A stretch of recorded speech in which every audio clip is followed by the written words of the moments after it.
Dyer wolf जो Pleistocene के एक ताकतवर शिकारी जानवर था। शमाली और जनूबी अमेरिका के मैदानों और जंगलात में 9500 साल पहले तक मौजूद थे। आज के ग्रे वुल्फ से बड़ा और ज्यादा पुट्ठों वाला डायर वुल्फ का वजन तकरीबन 130 से 100 पाउंड के दरमियान होता था और उसके जबड़े ज्यादा ताकतवर थे जो बड़े शिकार जैसे अबासीन घोड़ों के शिकार के लिए मौजू थे। अपनी खौफनाक जिस्मानी साखत और गलबे के बावजूद ये आखिरकार खत्म हो गए। मुमकिन तौर पर मौसमियाती तब्दीली, माहौलियाती निज़ाम की तब्दीलियों और ज़्यादा एडजस्ट होने वाली नवात के साथ मुकाबले की वजह से, जिनमें इंसान और ग्रे वुल्फ शामिल हैं। दिलचस्प बात यह है कि हालिया जीनियाती मुतालियात से पता चला कि डायर वुल्फ्स का ग्रे वुल्फ से कोई करीबी ताल्लुक नहीं था, बल्कि ये एक अलहदा नस्ल के तौर पर पैदा हुए थे।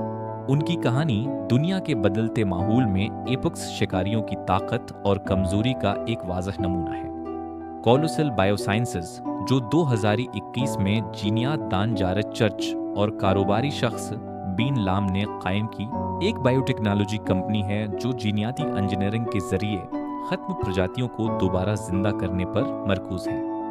उनके अहम मंसूबों में वॉली ममूथ, तस्मानियाई टाइगर, थैलासीन, डोडो परिंदा और डायर वुल्फ को वापस लाने की कोशिशें शामिल हैं। अप्रैल 2025 में कोलोसल ने जीनियाती तौर पर तरमीम शुदा ग्रे वुल्फ्स के 3 बच्चों रोमोल्स, रीमस और खालिसी की पैदाइश का ऐलान किया, जिन्हें डायर वुल्फ की खुसूसियात डाली गई। ताहम ये जानवर असली डायर वुल्फ नहीं हैं, बल्कि ग्रे वुल्फ हैं जिनमें कुछ डायर वुल्फ की खुसूसियात डाली गई हैं।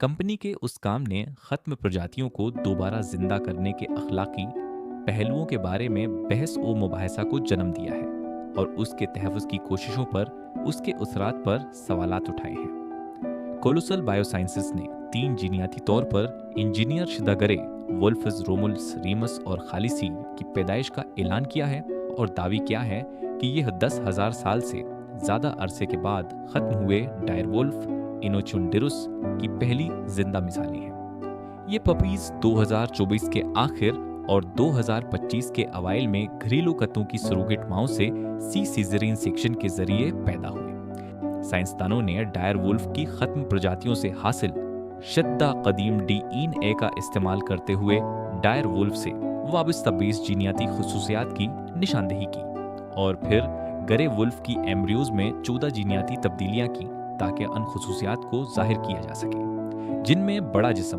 वसीया सर और मध्यम रंगत शामिल है।